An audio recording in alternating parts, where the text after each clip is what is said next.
See if it...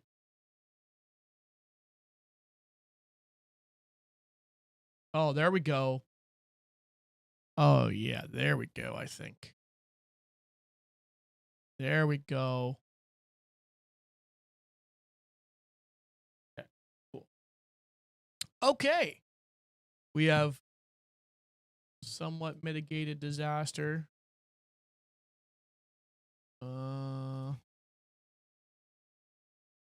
Do that.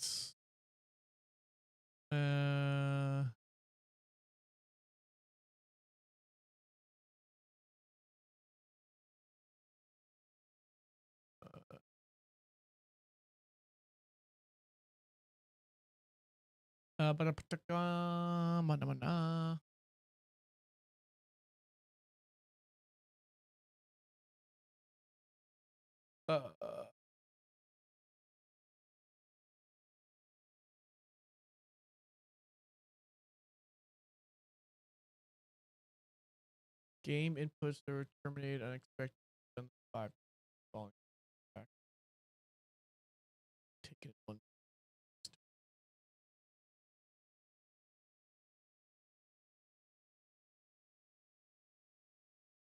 Huh.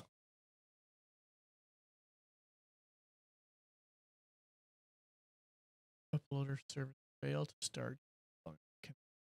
File. Okay. Huh. All right.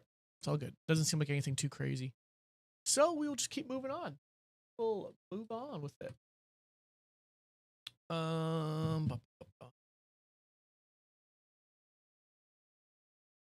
This right back after, folks.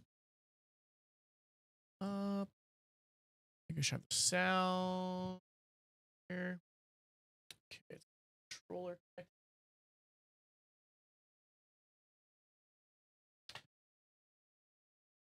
Publisher EA say.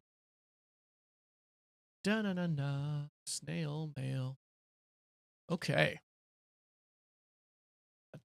See it. Let's just do this because it'll take a few seconds for it to grab the feed. Okay, there we go. 104. Damn. I mean, we did good. We've done good. Oh, now where does it classify me as dying? Chat above me. So, okay. Well, I guess technically I did die in that area, so that's why it doesn't love that. When the game hard crashes, when the PC hard crashes.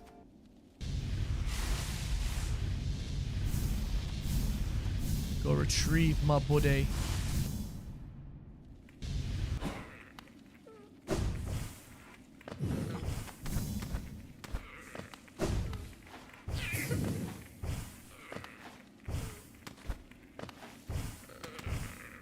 Oops.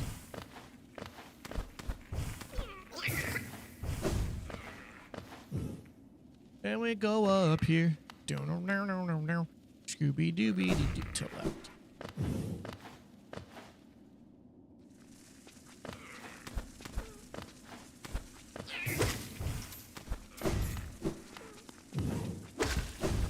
Oops.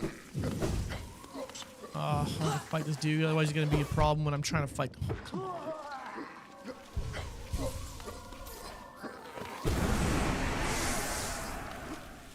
Okay. These guys are... Oh, wrong friggin' direction again. Oh.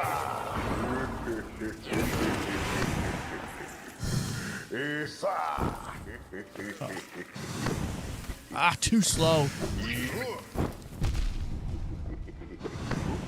Ah. Oh, the drop down fire. I forgot about that.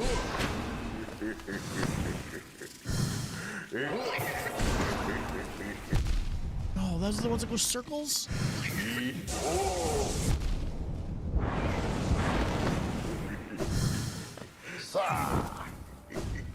Oh my goodness.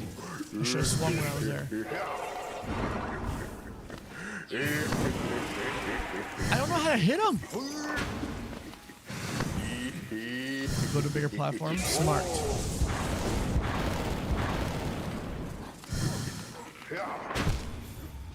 That's smart.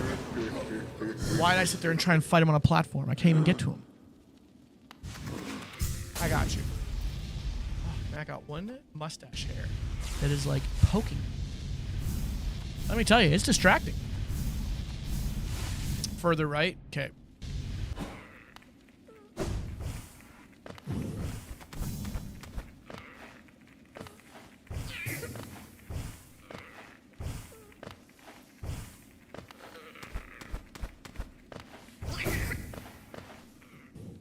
Da na na na na na na na na na.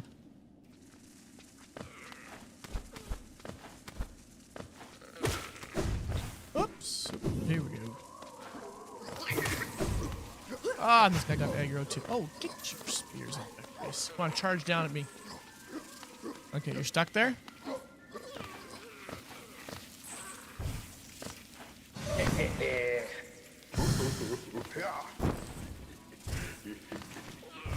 Ah, this platform. Oh, I didn't get my... Where's my thing? Where's my bode? Did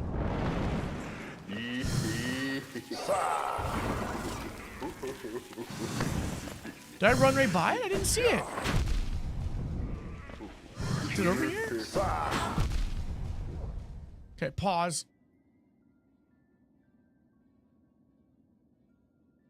What happens if I quit? And reload.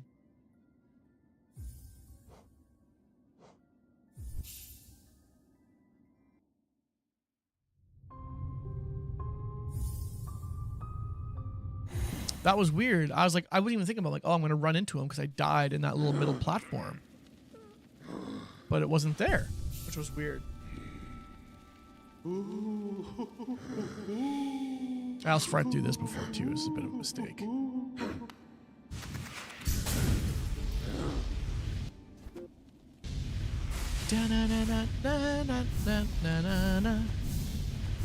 Yeah, I'll look at map here when I get over here. It says I'm up there. It says I'm on the far right. Oops.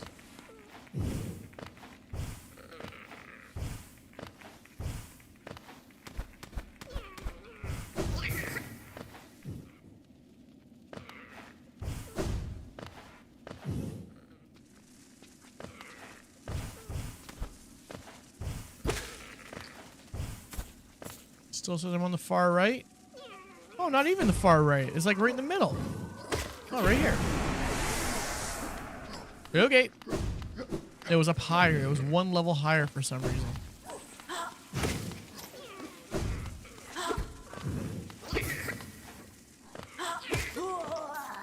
Just get him away, bro. All right, we're good now.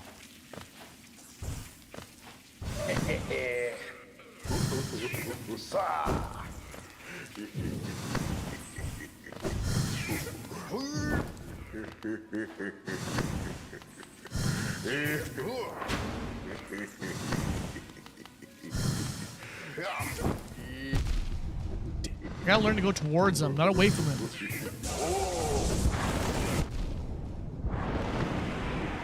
Can I hit him twice?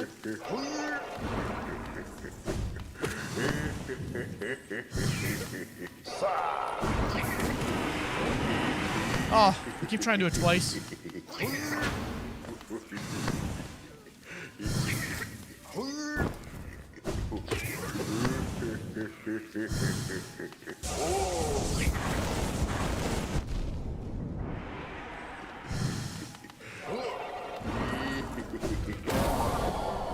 Nice.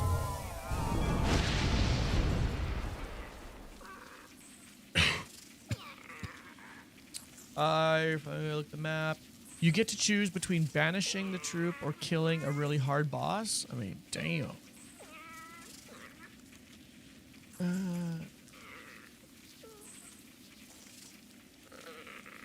I guess I could just go down. What I should do actually though is hit the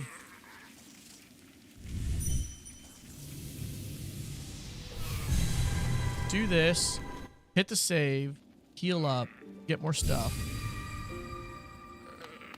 This makes no sense why I'm here because I just sat on the I sat on the bench in the other place. So why is it dropping me here? No one knows. We won't talk about it. Oh, wait. Yeah. Never mind, I'm an idiot. I forgot I wasn't at the... Just being an idiot. Just being an idiot. You know how it is. You know how it is when I act like an idiot. Pretty common. Okay, and then we're gonna go this way and then up to the tram. I think is actually the fastest way out of any place. So this is convenient.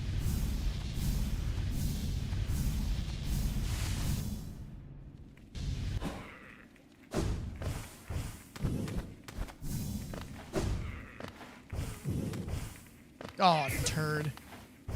Well, I could hit it. Oops. Why does it do that? I don't like that function.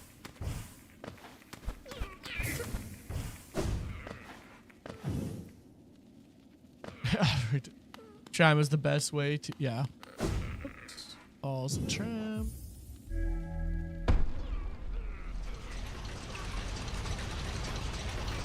Nobody knows why autocorrect does what it does. The amount of dumb things my autocorrect does is crazy. Yeah, we want to go to the hive.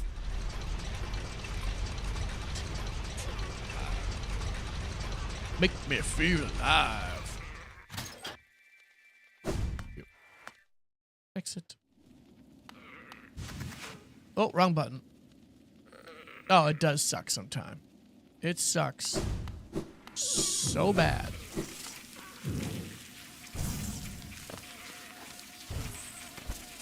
I think this says I'm better off going up here.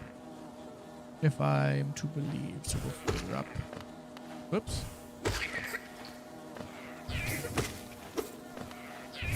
Get out of my way, you big dumb beef-eye.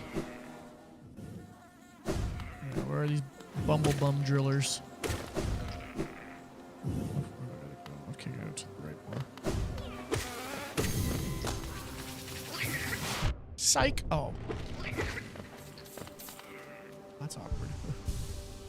I psyched him out. And we gotta go up. Okay, I should probably be clearing this area. Oh, wait, can I kill the big boys? Can I kill that dude?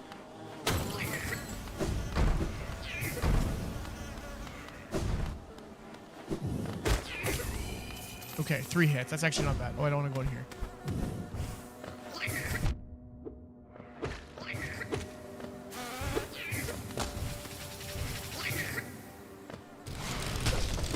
Aha! Fool. Clear the area. Oh, I should have probably... Oh, well, it's fine.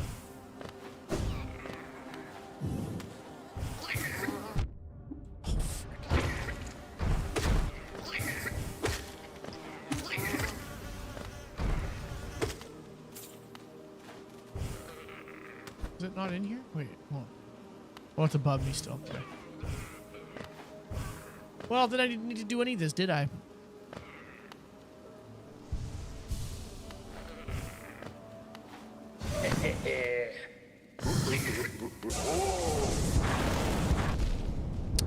I thought I was gonna land and go the other way.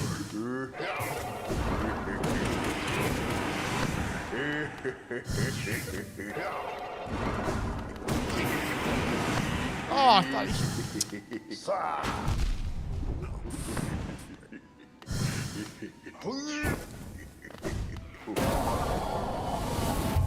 Well, that was easy. You should do the Mr. Mushroom ending. Mushrooms! Okay, so now I have to go the other way. So we're gonna go... Again, go back here, ride the tram, heal up.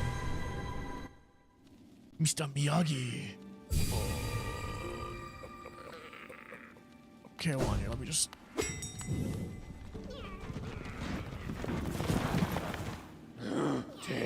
Deep nest stag. Which one's deep nest egg?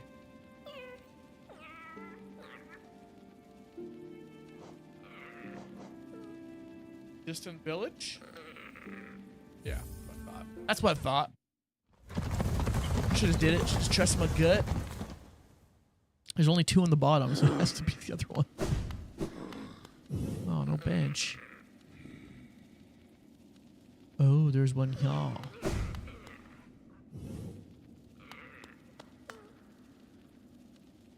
Go into the small building. Where do you see the small building? Like the...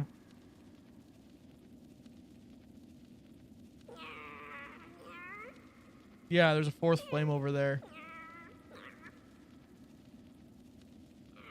I'm not prepared for such a fight. Just go fight it?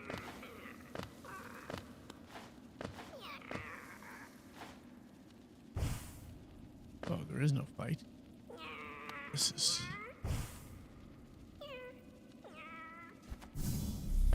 Why was there...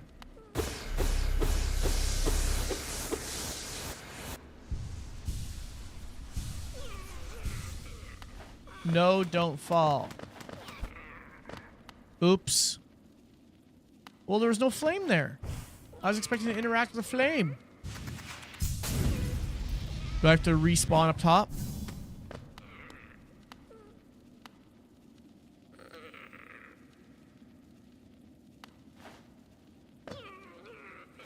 Oh, and passive flame? I didn't even see it. Okay, well, that's fine. We'll just do this again. We'll just travel back.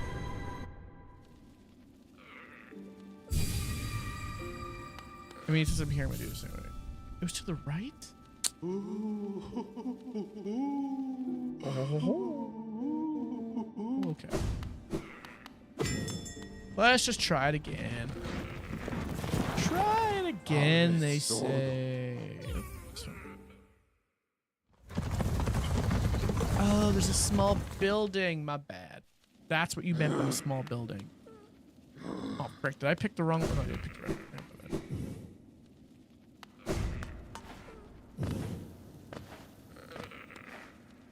Oops. Oh, it is right here.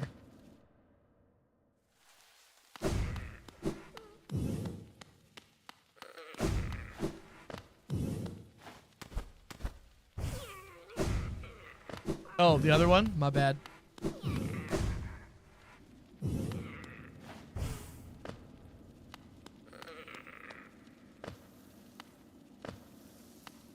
See something that looks like a building here. This? Oh, that did not look like a building. Oh, hey, buddy. Babala Geno. Brum. Came the red flame of gathered from this dead kingdom. Claim it for our master for the final act. The ritual plays itself over all the notes in the old song. You and me. Endless repeating songs of sacrifice, of servitude for the ritual, for the truth, for the master. Even this child's born in invisible. Shego Nala. So we serve, thus it is. Thus it has ever been. Yes, take the flame and why you came here.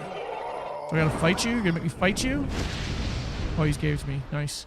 I thought he was like, take the flame from me. Then it's done. And yet it's not merely by fortune that we met here. In the darkest, furthest reaches of the world where my master's scarlet eyes cannot see us. A song that never ends. It's no song at all. You take part in the ritual, yet I sense you truly have no master.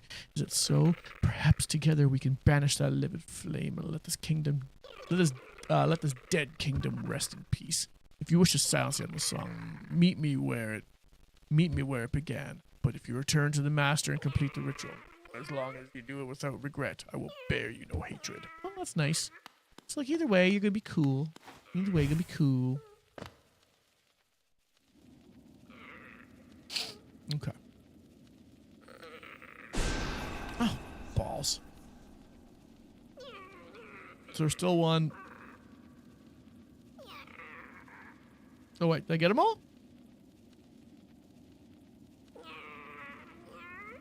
Oh, I did get them all. I thought there was one more. That one did that one. Oh, okay. Cool.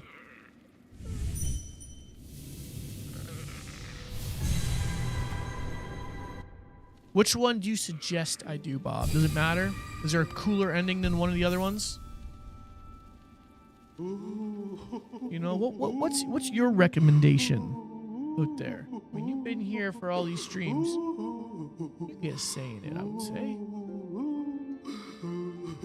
Oh, the bowling cliffs. That's actually kind of funny. That's a good one.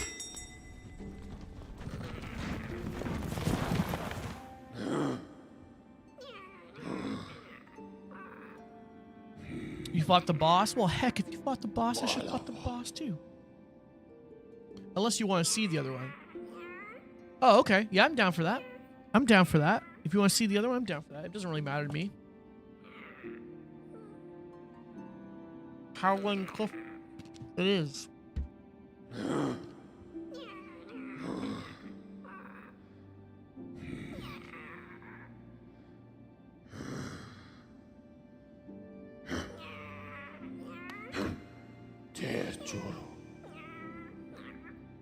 Yeah. No, I probably will. I want to play something else before I hop into another huge game. Oh, crap. I don't think it was Stag Nest I was supposed to go to.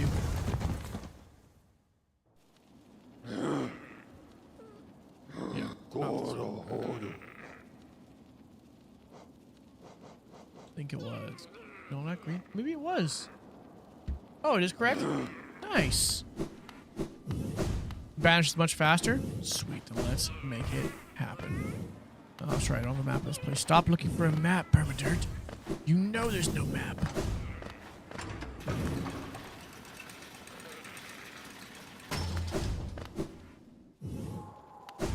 Okay. Where are we going from here?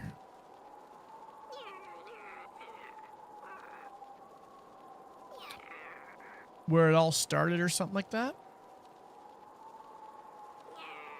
I gotta sneeze.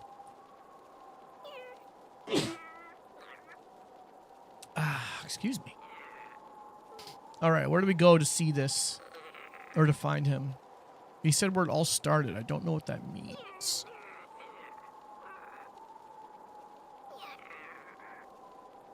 Oh, is that like the bottom left place of the Howling Cliffs? No. Where did I do? I don't remember where that was.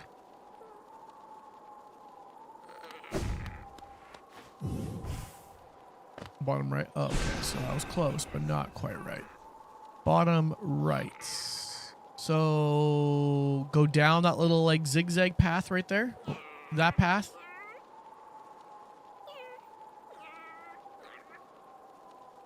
Yeah. Long thin path on the map. Oh no, this right here? Joni's response?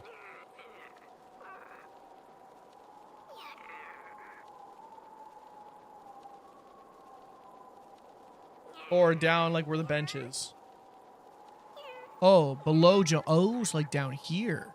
Oh, so we want to go down and to the left.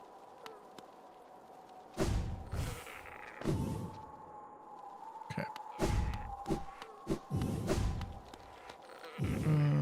Maybe we want to go down here. Even further. Even further. Even further. And this goes one more down yet.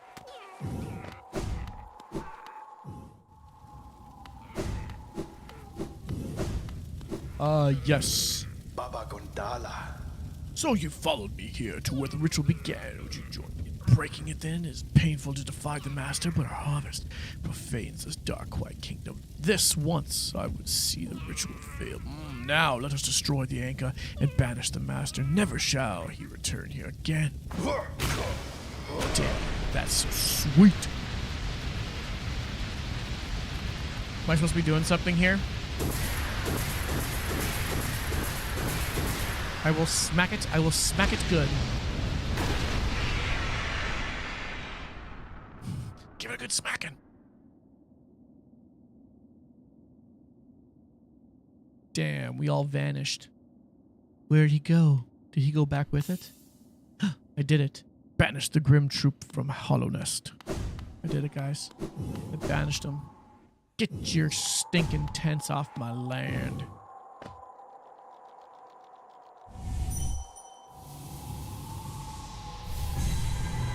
Yeah, I figured so. That's actually where I was going to go. I'm like, I'm going to see what these tents look like. If I'm being 100% honest. I just didn't want to go the whole way. Yeah. Let's go check it out. Gonna check it out. Pokemon.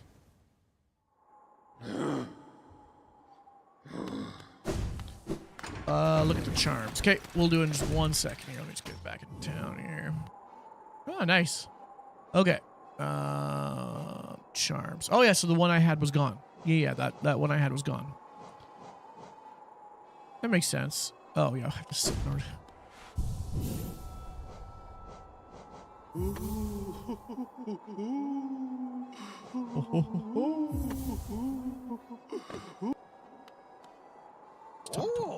Segonala. Still fine. Little melancholy and darkness all this kind of way living up this place, and now you've arrived in the wonderful, charming aura about you, and town feels a lot brighter far before you hurry into business. Small gift commemorated wonderful fellowship, not to use it yourself, but believe I fancy upon you. Please enjoy it. Let's town. Damn.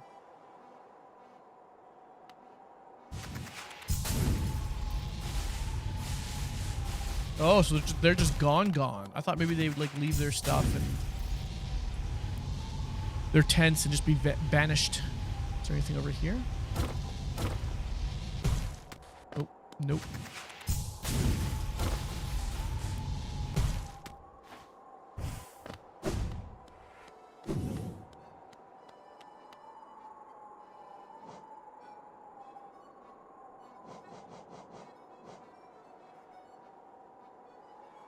What do you mean? Sorry if you're gonna play more. No, that's good. Hold on, talk to him. No. It is close. I mean, it's like probably because how long was that clip? I just realized I can't get the other unbreakable charm.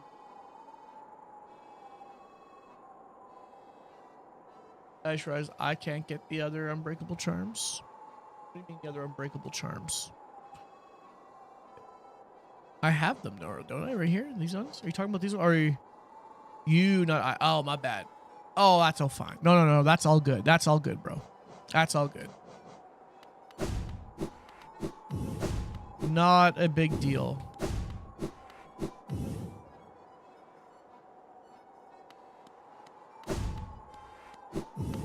Yeah, no, that's all good. It's all good.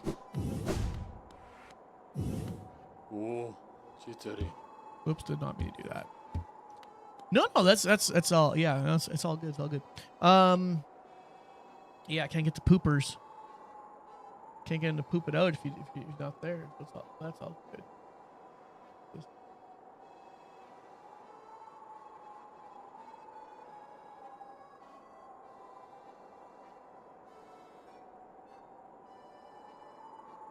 Okay. All right. So, I mean, yeah, maybe we should.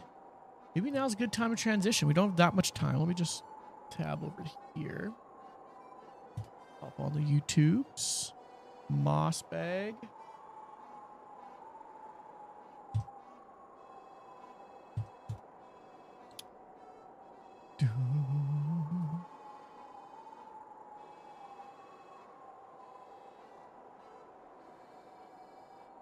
Yes, this one.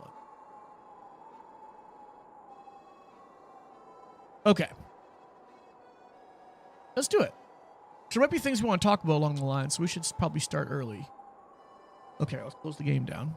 Let's do this. Let's close the game down. Oh, wrong button. Let's do that. To menu. Nice. Progress will be saved. I actually never know. After all the times I played, I've still never read that fully. Let's pull this out. We don't need that controller doing something wacky in the back. Makes sense, but Xbox stuff just doesn't work on PC. Crazy. It's crazy. Okay, let's put that up there. Let's get chat open. Yeah, good time for lore. Hold on, let me see what else you said here. There's an achievement for both banishing and fighting, so you do it again if you want to. Exactly. Yeah, exactly. Um. Oh, yeah. Someone sent it some weeks ago for lore. Yeah, I don't remember. That's all good. Okay. Let's get this. Hopefully everything's saved. It did kind of save. What if I do this? Where are we? Okay, we're missing part of the screen. Let me fix that. Give me 1 second. Just give me 1 second to fix that. And we'll get right after it.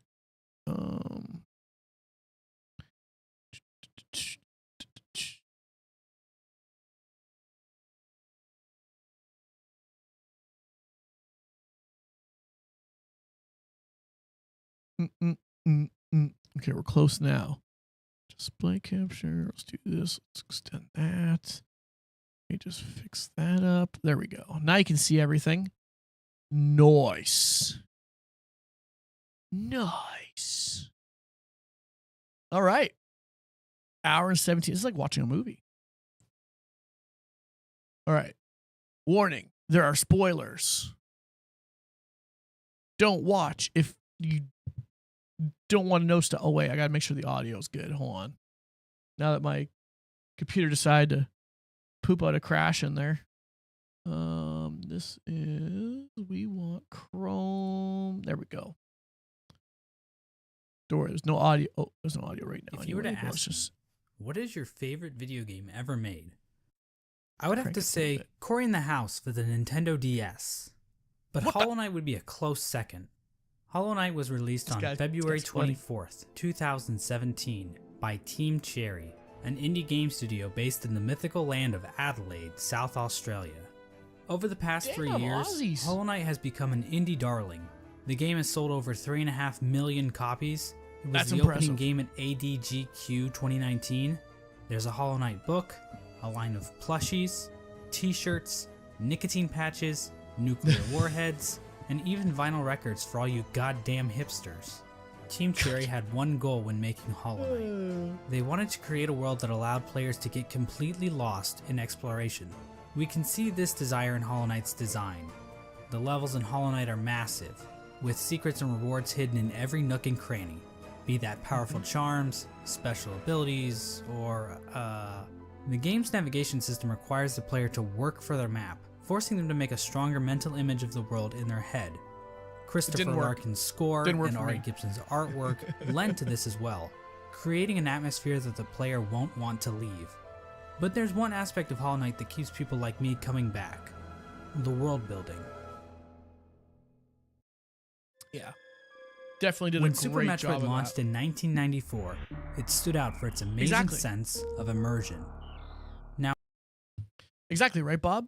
Like, you know, why have a map when you have a Bob in chat? In 1994, I was busy not being alive, but I've watched enough YouTube video essays to know that this game was a big deal. In case you didn't know, Super Metroid is basically the granddaddy of all Metroidvanias. That's why they're called Metroidvanias. Now in Super Metroid, there are moments that give the player a sense of depth.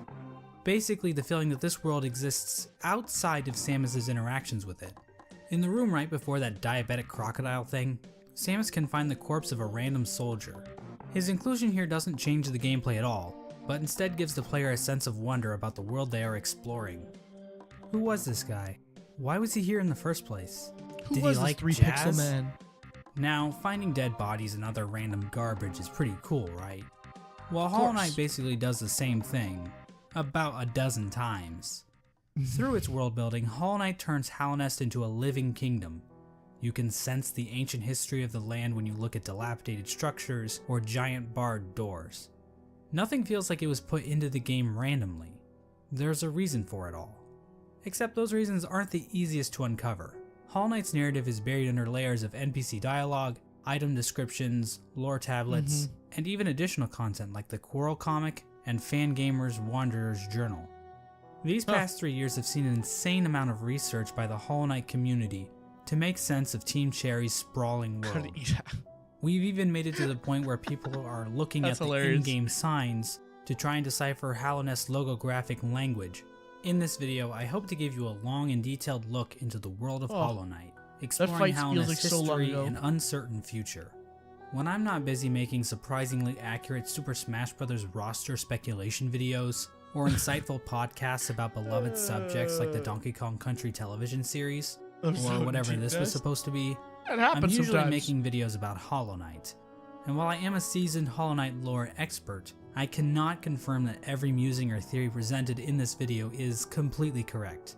I highly recommend checking out the lore section of the Hollow Knight wiki if you want a more neutral explanation of Hollow Knight's lore. But if you're too lazy to read, then I suggest you sit back, Amen, brother. order some Domino's pizza, or just grab a block of cheese from the Get some fridge Domino's. Everyone's taking and enjoy the wants to mostly stop and complete watch some lore Domino's. of Hollow Knight. It's a simple fact of life that every human worships a god, be that technology, ideologies, or in rare cases, God.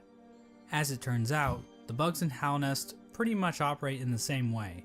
From the Mosskin born from the dream of a giant slug, to the emo kids of the ancient civilization who literally worship the darkness, there is no shortage of things to worship in the world of Hollow Knight. Our story begins with a creature very much worthy of worship. A creature born from the carcass of a worm. The carcass can still be found in the Kingdom's Edge, and it's our only good look at what worms actually looked like. At the time Hollow Knight occurs, it is suggested there are no worms left in the world. They were incredibly long creatures that featured little to no limbs. Another more mysterious property of worms was that they had some kind of prescience or foresight. Basically, they could see the future to some capacity. It isn't clear how effective this ability was. Considering how the entire race went extinct, this foresight ability must have been pretty shit. Getting back to this particular worm carcass, it is explained that this worm traveled across the distant mountains and wastelands beyond Hallownest. Once it arrived in Hallownest, the worm died. Except not really. Inside the maw of the carcass sits a pale broken egg, out of which hatched a new form of worm, a being of meager shell. This form of the worm is usually referred to as the Pale King, and he's the character basically responsible for everything that happens in Hollow Knight. The Pale King is a higher being, a type of creature that exists above all others. His body was said to shine with a radiant visage that harmed those who looked upon him. The ultimate goal of the Pale King seemed to be in line with that of other worms. A line from the cryptic Mr. Mushroom reads, "Worms pull bugs into their thrall, till ages pass and kingdoms fall." In other words, it's just in their nature. Dogs wag their tails, cats bury their shit, and worms bring massive amounts of bugs into their service in order to form long-standing kingdoms and civilizations. And here in a far corner of the world, the Pale King emerged from the corpse of his former self and began to build his eternal kingdom, Hallownest. There's this one slight problem. There's like people already living there. The area that would eventually become Hallownest was already filled with mantises, bees, moths, spiders, mushrooms, and bush cosplayers. Each of these groups were already operating with their own cultures and societies, and each group had a different interaction with the Pale King. One of the more receptive groups to the arrival of the Pale King were the mushrooms of the fungal wastes. Oh damn, I murdered the crap out of those things. These creatures were able to communicate with one another through one shared mind. The mushrooms viewed this shared mind as a strength, and they were kind of smug dickheads about it. Ultimately, the mushrooms wearily accepted the Pale King's rule, viewing his foresight as a shield to the dangers of the future. Another group living in the fungal wastes is the Mantis tribe. The Mantises have a rich cultural history reaching back to long before the birth of Hallownest. The Mantises are a proud tribe, believing in the importance of proving one's physical strength. The Mantises are fiercely territorial, but will show respect to those who display great power. These Fight Club enthusiasts were led by 4 powerful Mantis Lords, who I guess just kind of sat around waiting for outsiders to challenge them. The Mantis tribe had no interest in the Pale King's kingdom, but the two communities did come to a truce. In exchange for their independence from Hallownest, the Mantis tribe kept the beasts of Deepnest from invading Hallownest. Not sure why they didn't just go out the other exits from Deepnest, but whatever. I'm not an expert on border patrol. I don't work at ICE anymore. Let's move on to Deepnest. Now, many of the different tribes of Hallownest were kind enough to leave lore tablets behind, detailing pretty much everything we need to know about them. Unfortunately, the bugs of Deepnest didn't do that. We know that the spiders of Deep Nest had a monarchy because why not? Those are always good, right? Also within Deep Nest are a separate group of spiders that immigrated to Deep Nest at some point in the past. This group was known as the Weavers, and they established their own culture and history within Deep Nest. They used looms of silk to weave stories, spells, and shields. One thing we know for sure about Deep Nest is that they really didn't want anything to do with Hallownest. The struggles of Deep Nest-Hallownest relations would become painfully clear as time goes on, but for right now, it seems like the two remained fairly isolated from one another. Another section of pre-Hallownest includes Green Path. Now as far as we can tell, the mushrooms, mantises, and spiders of Deep Nest didn't worship any higher beings. There is this giant mushroom corpse in the fungal core, but I don't think this is a higher being. I mean, who the hell would want to worship a fat-ass mushroom? Fat-ass slugs? Now that's dope. The land we know as Green Path was created by the higher being known as Un. Un used her great mind to dream the vegetation of Green Path into the once barren caverns. Un's followers, the Mosskin, were also born out of Un's dream, making her their creator. Green Path at its height was actually much larger than we see in game. At one point, Green Path stretched into both modern-day Queen's Garden and possibly Fog Canyon. Green Path's citizens showed themselves to be a fairly developed society. They built a temple at the Lake of Un in order to worship her, and they even had their own line of defense, with Moss Knights showing proficiency in combat, using nails and shells as weapons. The Law of Un continued to remain in effect even after the Pale King arrived, but it seems like they allowed the king to establish a road through their lands, leading travelers to the heart of Hallownest. Hence the name Green Path. Yeah, Team Cherry really racked their brains when naming this area, didn't they? Next, we have the bees. And while there is no lore on how these bees can turn into fucking drills, or how they can ignore all known laws of aviation, we do know how they reacted to the Pale King. These bugs decided to seal their hive off from the rest of the world, with only patrol bees being able to enter and exit the hive. So yeah, the bees are pretty much pointless in this story. And finally we have the Moth Tribe. In-game, the only moth settlement is in the Resting Grounds, but the tribe might have also inhabited the Crystal Peak at one point. Now as we all know, moths in real life are just complete assholes. As for the moths in Hollow Knight, well, it's a bit complicated. The moth race is described as being a rather pacifist group, with few ever choosing to take up a weapon. During the Pale King's reign, the moth race delved amongst dreams and the dead, displaying the importance of remembering those who have passed, as well as learning how to shape dreams themselves. Similar to the Mothkin, the Moth Tribe was born from a higher being known as the Radiance. The Radiance is described as being a light in which the Moth Tribe basked, so she was basically a giant lamp to them. Another important aspect about the Radiance is her ties to dreams and a substance known as Essence. Essence are the remains of wishes and dreams, and are represented in-game by these Dreamcatcher particle effects. Essence can take the form of whispering roots, as well as dream ghosts, both of which are memories taking root in the world. The Radiance appears to be a creature made of essence, but she isn't the only higher being to give off essence. Un has green particles, the Pale King has gray particles, and this sexy character named Grim gives off fiery red particles. However, the Radiance appears to be the main god when it comes to dreams, even if other gods also dabble in the dream realm. Getting back to the Moth Tribe, it is their interaction with the Pale King that we need to discuss. Basically, the moths turned their backs on the Radiance completely, in order to worship the new light that had appeared, the Pale King's light.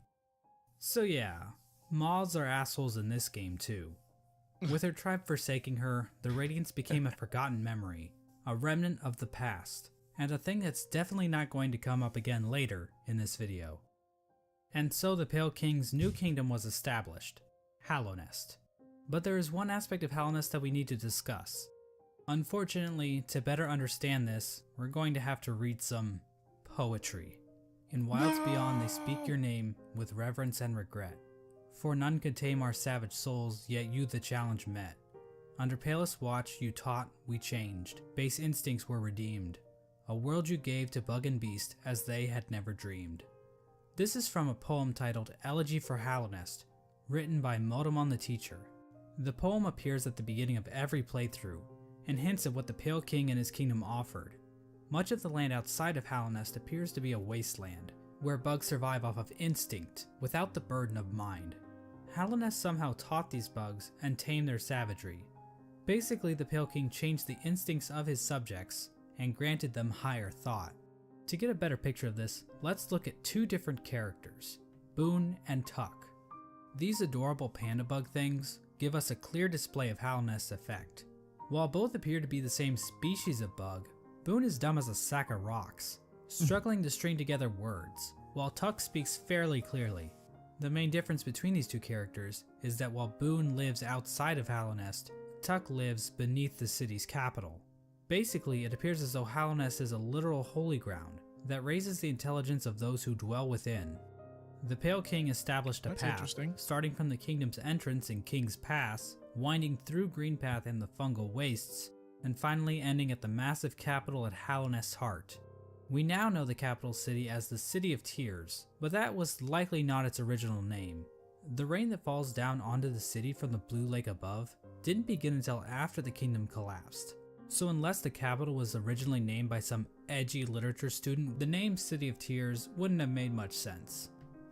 The king's motivation for all this appears to have been his desire to be worshipped.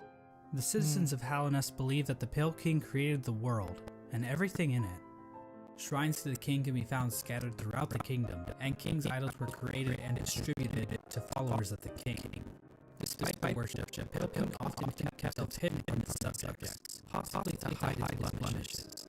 I mean, if you look at the size of the Pale King to his statue in ancient Jason, the man is clearly overcompensating. The Pale King's White Palace was also built underneath the city, separating him from his subjects even more so. At the same time, certain powers became shunned in Hallownest, though we don't know for sure if the Pale King had anything to do with this. Oh no! Lifeblood is a blue liquidy substance that leaves those who drink it feeling refreshed. However, the use of lifeblood was seen as a taboo, and those who used it were demonized as heretics. The use of soul for combat was also shunned. Soul is a sort of life force in Hollow Knight that animates the bodies of living creatures. But some characters are able to control the soul of others to conjure powerful spirits. But aside from a few exceptions, no citizens of Hallownest ever used this power. However, the Pale King didn't rule alone. There was another higher being in the mix, a being known as the White Lady. The White Lady is a weird brute-like being that can be found in the modern-day Queen's Gardens. She is encased in a strange cocoon, and we know very little about her. With as much exposition we get for the Pale King, there is next to nothing on the White Lady. But one thing we do know is that she likes to breed. Like, a lot. The White Lady would often retreat to the Queen's Gardens, an area of land once controlled by the Mosskin. How exactly she walked around and actually went places is a lore question too deep for even my expertise. The White Lady is also known as a pale being, along with the Pale King. What exactly are pale beings? Well, we don't know for sure, but they seem to stand out even amongst higher beings, as being even more powerful. I know that's a little confusing, so let's try using an example. I'd say that regular higher beings are like a TP-Link Archer C7 AC1750 wireless dual-band gigabit router, while pale beings are like the Asus RT-AX88U AX6000 dual-band 8X gigabit Wi-Fi router. Under the Pale King, Hallownest underwent a bit of an industrial revolution. He ordered the construction of the stagways, which were used to transport passengers and goods. The Forgotten Crossroads and the storerooms above the City of Tears were used to store goods that traveled along these stagways.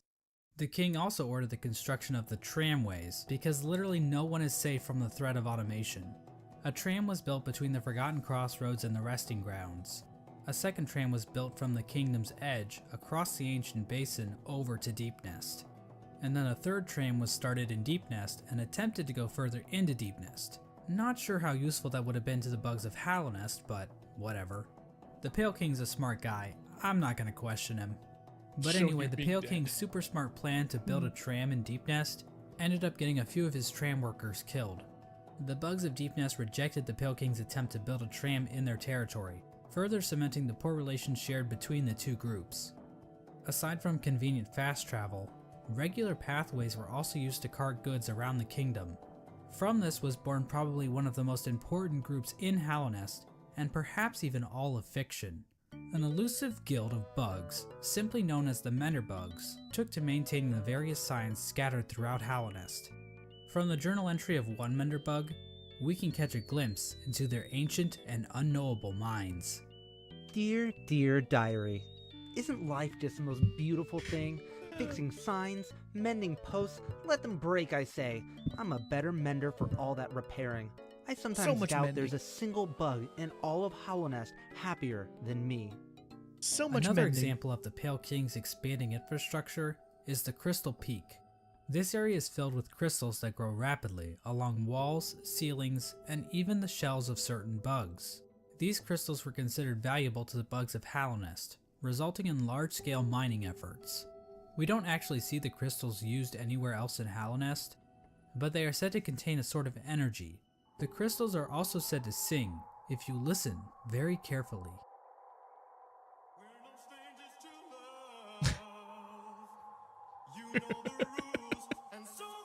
In terms of military, Hallownest's first line of defense appeared to be a group simply known as the Five Great Knights. The members of this esteemed coalition were Ogrim, Hagamol, Zamir, Drya, and Isma.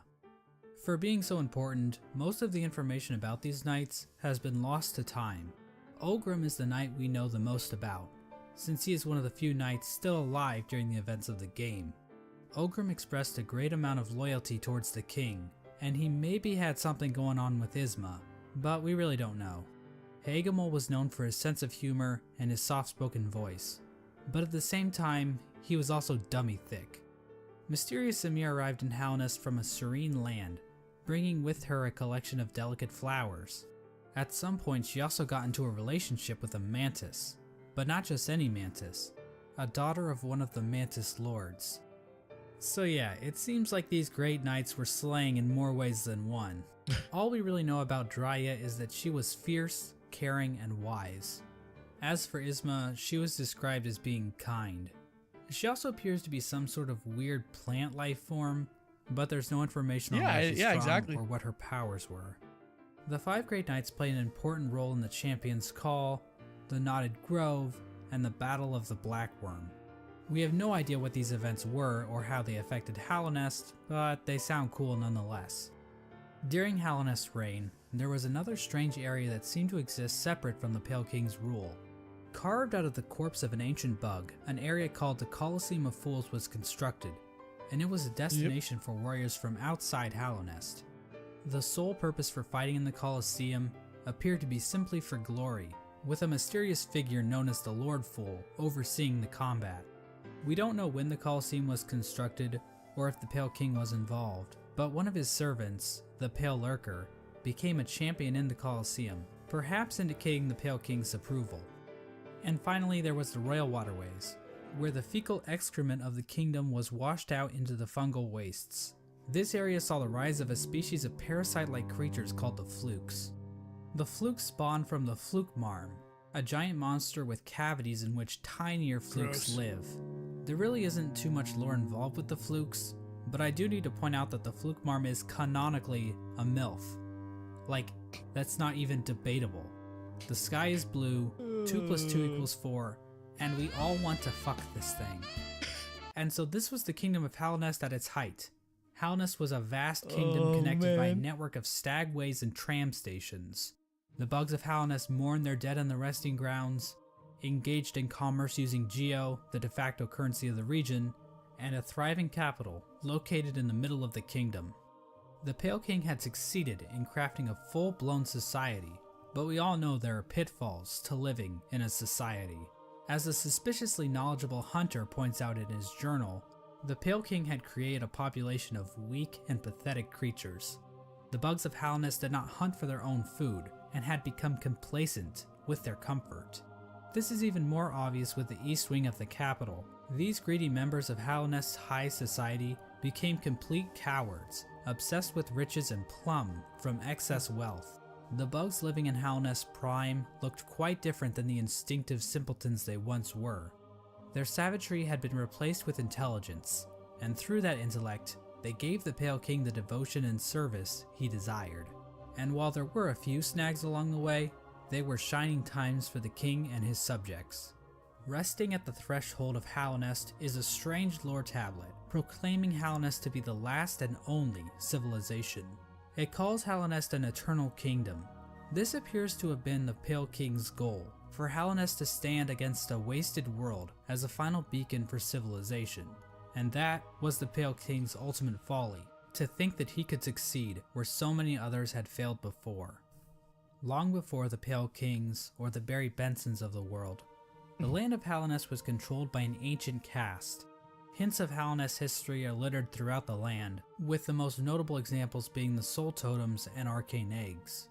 One sect of these ancient bugs didn't worship a god like the Pale King or any lord, but instead a dark and mysterious substance known as the Void. This ancient caste once also tried to lay claim to the entire land of Hallownest, but they too failed. In his quest to conquer all of Hallownest, the Pale King had made an enemy long forgotten, an enemy that was about to be remembered. I mentioned earlier that the Moth tribe entirely forgot about the Radiants in order to worship the Pale King, but that isn't quite true. Memories of her still lingered, and hushed whispers of faith kept the Radiants alive. At the summit of the Crystal Peak, a location known as Hallownest Crown, a strange collection of glyphs can be found. Joining these glyphs is a statue of the Radiants, presiding over the kingdom below. This old summit is the sole standing shrine left to the Radiants. This was built in order to keep the memory of the Radiants alive. The Radiants' light began to appear in the dreams of Hallownest citizens. This light manifested itself in an infection that ravaged through the kingdom's tunnels. Those infected would fall into a deep sleep and awaken with broken minds. Some of the lesser bugs tried to resist the Radiance's light, which only resulted in them being consumed by it even more so. Many infected bugs lost their wills, and began attacking bugs that weren't infected. The infection also twisted the bodies of its hosts, causing them to bloat and occasionally develop orange cysts on their bodies. For many victims, they were reverted back to their basic instincts, carrying out the duties they once fulfilled in life, but now as mindless slaves. Those caught up in the infection were linked into the Radiance's hive mind, allowing her to control their bodies if needed. As the infection spread across Hallownest, many groups looked to solutions to fight off the Radiance's light. The gates to the City of Tears were closed in an attempt to keep the infection from reaching the city. The stagways were also shut down at some point, and many of the stags eventually died out, but some took more proactive efforts against the infection.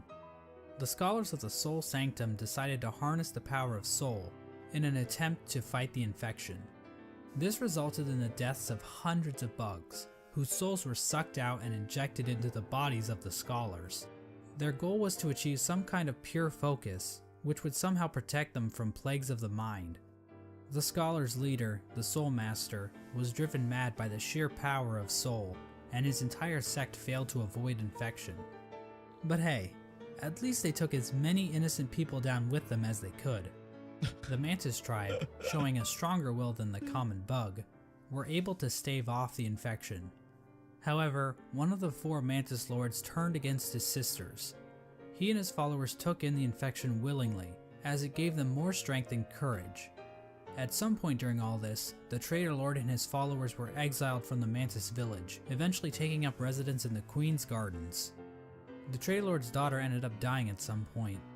This is the same Mantis that was in a relationship with Zamir, one of the 5 Great Knights, but the Mantises rejected their union because of Zamir's outsideness. As a gamer, this type of prejudice is all too familiar, and honestly, it makes me sick. With the 5 Great Knights completely useless to fight against the infection, the Pale King devised his own scheme. A scheme involving a strange substance known as Void. As I mentioned earlier, the Pale King's White Palace was built in an area called the Ancient Basin, but his castle wasn't the only noteworthy thing down there. At the bottom of the Ancient Basin was the entrance to a pit known as the Abyss. Within the Abyss was a lake composed of void. The Pale King realized that this void could be given form, as evidenced by an imprint of such deep within the Abyss, possibly left there by the ancient civilization that predated Hallownest. The Pale King devised a workshop in his palace, where he placed void in armor shells imbued with soul, creating servants known as King's Molds and Wing Molds. These void creatures were somehow imprinted with the desire of the Pale King, so that they would serve him. It isn't clear when the Pale King started making these creatures.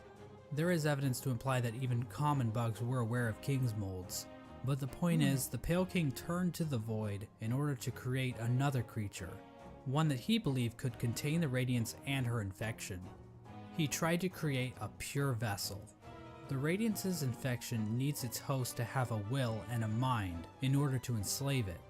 A pure vessel would be a creature made of void designed to lack those features. The Pale King believed that by harnessing the void inside a pure vessel, he would be able to stop the infection and keep Hallownest lasting eternal. But his method for creating this so-called pure vessel was incredibly cruel.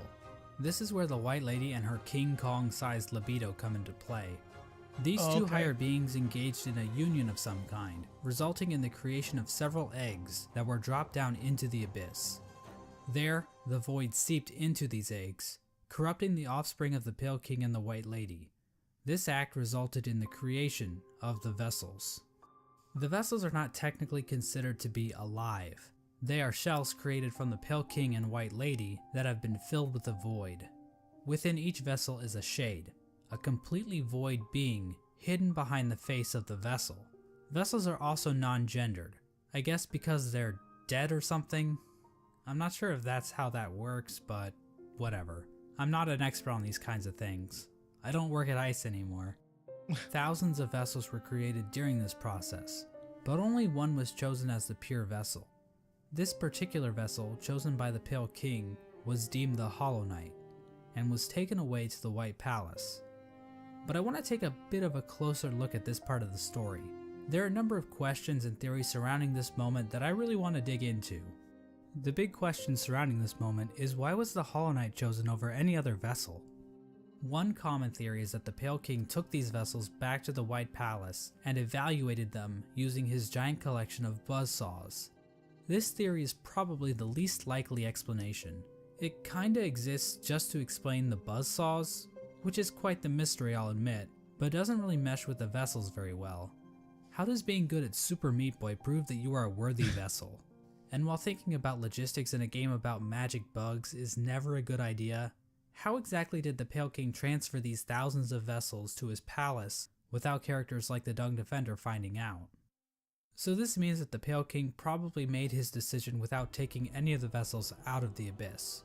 So how did the Pale King make his evaluation? I think the best explanation comes from a theory I originally heard from a user named Golden Flower Fan. Basically, the vessels were hatched down at the bottom of the abyss, and the first one to make it to the top was chosen by the Pale King. In a memory of this event, we see vessels falling from above back down into the pit of the abyss. Perhaps these vessels weren't being cast down into the abyss, but fell while trying to escape out of it. The lore tablet outside the abyss appears to support this theory. It reads, "Our pure vessel has ascended. Beyond lies only the refuse and regret of its creation. We shall enter that place no longer."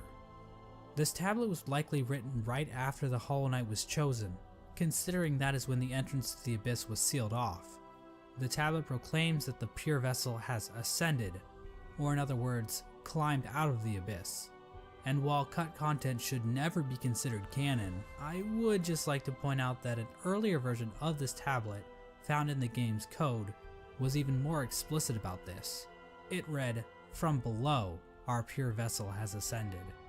But how does making it to the top of the abyss first prove that the Hollow Knight is somehow a perfectly hollow vessel? Well, I think this whole concept might just be a misconception. What if the Hollow Knight wasn't any different from the other vessels? All the vessels were made in the exact same way after all. The idea that the Hollow Knight was somehow more hollow than the other vessels comes from the fact that there were so many vessels created in the first place. If they only needed one, then why create so goddamn many? I mean, this is like Octomom on steroids. Well, these are bugs we're talking about, so it would make sense that multiple offspring would come from one egg. And it might have been a precaution to produce multiple vessels in hopes that at least one would be able to successfully escape the abyss. Now another explanation could be that the Pale King just yeeted other vessels that made it to the top first, after determining that they weren't hollow, which would better explain why so many were created. Ultimately, the exact details aren't super important, but I do find it interesting how many different interpretations can be pulled from this part of the lore. After the Hollow Knight was chosen, the Pale King sealed the doorway to the Abyss, leaving the discarded vessels to rot away in darkness. These actions were not taken lightly by the Pale King or the White Lady. Both participants expressed shame in what they did, but saw no other option to save the kingdom. But the vessels weren't the only poor saps sealed away in the Abyss. There's also a lighthouse that was built on top of a naturally formed spire, its light shining down on an ocean of abyss below. Inside was one of the Pale King's royal retainers, who was left in charge of keeping the lighthouse turned on. So this brave soul was willingly sealed in a dark and dangerous tomb for the rest of his life, just so he could not pull a lever. Well, at least he was living with purpose. With the Abyss sealed and the Hollow Knight chosen, the Pale King's plan was beginning to come together. The Hollow Knight was raised and trained to prime form, causing it to grow several times its original size. We don't know exactly why this happened, but I guess the Hollow Knight is just a grower and not a shower. We know that the Hollow Knight was trained to use a nail, but why was this even necessary? One possible explanation is that the Hollow Knight needed to protect itself in case an intruder tried to kill it. You know, like the player. Or perhaps this was important in the process of containing the Radiance. Unfortunately, the details of that are never fully explained. The Hollow Knight might have somehow focused the Radiance inside itself, but Team Cherry gives us no explanation of how that might have worked. But that still wasn't enough for the Pale King. Additional seals were needed in order to protect the Hollow Knight's physical body while the Radiance was trapped inside of it. To achieve this, the Pale King sought the help of 3 particular bugs, who would later be known as the Dreamers: Lurien the Watcher, Motomon the Teacher, and Hera the Beast. Lurien is definitely the most mysterious of the 3 Dreamers. He lived in the Watcher's Spire in the City of Tears. From there, Lurien watched over the city with his telescope. Lurien was a pretty big fan of the king, so it probably took little convincing for him to lie down for him. Lurien might also be tied to another strange incident that occurred in the City of Tears. Hidden on some of Lurien's lore tablets are images of jars, the same jars that can be found stockpiled in the Tower of Love. This building sits on the outskirts of the city, and is the setting of one of the most bizarre bosses in the game, the Collector. The Collector is a void construct that appears to have been made from the same mold used to create the King's molds. But the Collector is unique because, well, Good grief, he's naked! The Collector stayed in the Tower of Love with a noble bug who likely owned the establishment. In the tower, a number of bugs can be found captured in jars, implying that these two were tasked with collecting these creatures. However, the Collector somehow became obsessed with grubs, creating a map to keep track of grubs it captured in jars, as well as keeping a strange shrine displaying a grub in the style of the Vitruvian Man.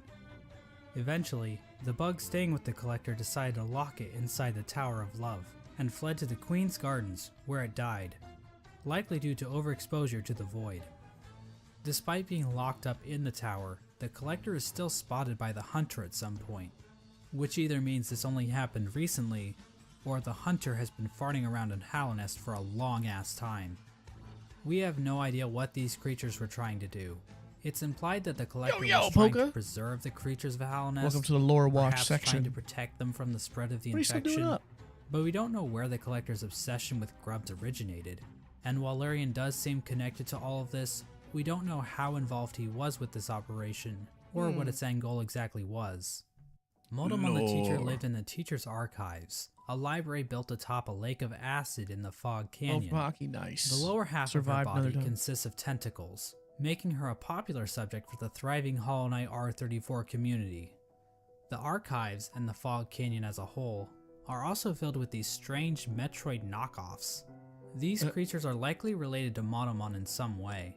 They could be her live offspring, her test tube babies, or possibly even her shit. Motomon uses futuristic cathode ray tube things to store information about Hallownest. Several terminals in the Teacher's Archive go into detail about the Pale King's plan to defeat the Radiance, indicating that Motomon had Friggin' words in intimate there. knowledge of what she was taking part in. Finally, the Pale King sought the help of Hera the Beast, the Queen of Deep Nest. Now, as I mentioned earlier, relations between Hallownest and Deep Nest were kinda not great. Unlike the other two dreamers, Hera needed to be convinced in order to help the Pale King. Hera would eventually agree to become a dreamer, in exchange for a child. The Pale King agreed, and the two engaged in a dalliance, which is a fancy way of saying they totally boned. The White Lady was okay with this arrangement. In fact, she might have been watching from the closet. The motive behind Hera's request is never elaborated on, but it appears as though the King of Deep Nest was dead at this point. Hera was a common bug, so perhaps she desired the Pale King's pale seed so that her child could be of high birth. The bargain between Hera and the Pale King resulted in the birth of Hornet. She became known as the gendered child because, unlike the Pale King's other children, Hornet was not hollowed out by the abyss. Hera and Hornet spent little time together, as Hera had to make good on her end of the bargain. And so the three dreamers were put to rest. Through their actions, a seal was placed over the black egg, prohibiting entrance into the chamber. These dreamers also had their own protection. At the base of Lurian's spire, the Watcher Knights guarded access to their master's body. Motomon's body was protected by a giant jellyfish named Umu. On top of this, Motomon entrusted her servant Quirrell with a mask which would be required to break an additional seal getting some in this game I didn't realize about. Herself. So she basically is double wrapping herself. As for Hera, we're not really sure what protected her, since it is never actually seen in-game. We don't know where this creature is hiding, but whoever it is, they really suck at their job. Now there appears to be one more element to the Pale King's plan, involving the Weavers.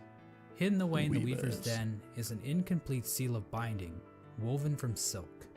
This design prominently features the Hollow Knight's head, and can be found in the White Palace, as well as blocking the exit during the Hollow Knight fight. Silk spools created by the Weavers can be found in the Stag Station in Deep Nest, as well as the Stag Station next to the White Palace. These spools can also be found in the Pale King's workshop. We know that the Weavers were closely tied to Hera and Hornet, so their actions might have been a part of the deal between the Pale King and Hera. Once the Hollow Knight was ready, the Radiance was somehow channeled into the vessel, which was then placed inside of a giant black egg located in the Forgotten Crossroads. This egg was built to sustain the Hollow Knight, and itself appears to be fashioned from void. The Hollow Knight was chained up, and the entrance to the black egg was locked behind a powerful seal created by the three dreamers. Initially, this convoluted plan actually worked, and the infection was successfully contained. It has good story, but the Hollow Knight and you the really got to Dreamers get were after it. in the Like City of Tears I'm learning so and much the about the story that I never knew. But this is the part of the story where things get a little bit If they did a better job of by the time these statues were saying constructed, in game, it would even be citizens better. had taken to writing on parchment woven from spider silk, which was all destroyed when water started pouring down onto the city. We don't know how long the Hollow Knight was able to it's different because it's an infection. indie game, so it's a bit different. Used to go to the Temple of the Black Egg to pray, saying they felt at peace within the walls. It's a good game. But after a while, they deep. stopped going. You get a Perhaps lot of game for what you pay was for. beginning to leak out again. It's all fun. The infectious air continued to seep through Hallownest for years, eventually even reaching the deepest parts of the kingdom. As it turns out, the Pale King's pure vessel wasn't quite so pure after all. The Hollow Knight had been tarnished by an idea instilled. While the game never explicitly tells us what that idea was, it does hint strongly at what it might be. Hidden away in the White Palace is a memory showing the Hollow Knight and the Pale King sharing a moment. The Hollow Knight might have developed a parental bond to the Pale King, and who could blame it? The Pale King is a pretty great dad after all. You know, if you ignore the infanticide and everything. Remember those smug mushroom dickheads? Well, it turns out their trust in the Pale King was a complete mistake. That shared mind isn't looking too good now, is it? In the fungal core, the corpse of a giant mushroom lies dormant. Its final thoughts were, "Pale worm, what good to see a demise unavoidable?" This could imply that the Pale King always knew that his kingdom was doomed. All he could do was delay the inevitable. This is likely the moment when Hallownest, as it once was, entirely collapsed. The Hollow Knight had not completely stopped the infection, and while it may have taken a while, Hallownest was eventually brought low. It's at this point that characters and areas begin to resemble as we know them in-game. When it became clear that the Hollow Knight was not able to contain the Radiance, the Pale King resorted to his final plan. He fucked off, hiding himself, his White Palace, and his Pale Court in the dream world. At this point, all of the furniture in the palace was covered under white sheets, similar to how people in the real world cover their furniture while away on long trips. The palace was also completely covered with thorns and buzzsaws, similar to how people in the real world cover their houses with thorns and buzzsaws. The Pale King would eventually pass away while sitting on his throne in the White Palace. There's no confirmation on what killed him, but there are a few things to consider. The throne room is incredibly dark compared to the rest of the palace, and the particle effects and ambient track in this room are identical to that of the Abyss.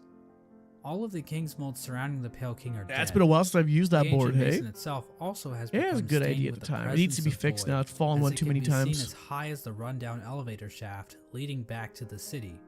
Remember that bug that was sealed away in the Abyss to make sure the lighthouse wasn't turned off? Well, the lighthouse was turned off. I guess that whole living with purpose thing is a crock of shit after all. It seems as though the Sea of Void itself actually convinced this bug to betray his king and turn off the lighthouse. Now I know what you're thinking. Exactly how conscious is the Void? Is the Void able to think for itself? Can it form strategies? Does it host a podcast? Well, according to this Chozo statue ripoff, the Void is powerful, but not unified. So while it can thrash around at things that come near it, or call out in unison to turn off a light, it's not a single conscious being. Getting back to the Pale King, one could argue that the Void might have played a role in his ultimate demise, and I've argued that viewpoint in the past, but we have to remember that there isn't enough evidence to know for sure. As an expert lawyer and a good friend of mine, Johnny Cochran, once said, "Any evidence that the Void was involved in the Pale King's death is circumstantial. My name is Johnny Cochran." My name is Just Johnny above Cochran. the White Palace, the bugs in the City of Tears weren't faring much better. Even if we ignore the fact that the infection was still around, there were other issues that helped lead to the city's downfall. Due to the gates being sealed, some bugs resorted to cannibalism in order to avoid starvation. And there's also that metric fuckton of corpses lining the walls of the Soul Sanctum. When all was said and done, the only citizen left standing is Eternal Emelita, who just laughs her ass off about it like she's a fucking Dark Souls character. The White Lady ends up in a cocoon deep within the Queen's gardens. She decided to place bindings on herself in order to keep her from spreading her seed. She claims that this is because of the shame she feels in helping the Pale King create the vessels, but honestly, it's probably just her kink. The White Lady also diminished her power, possibly as a way to keep herself hidden from unwanted visitors.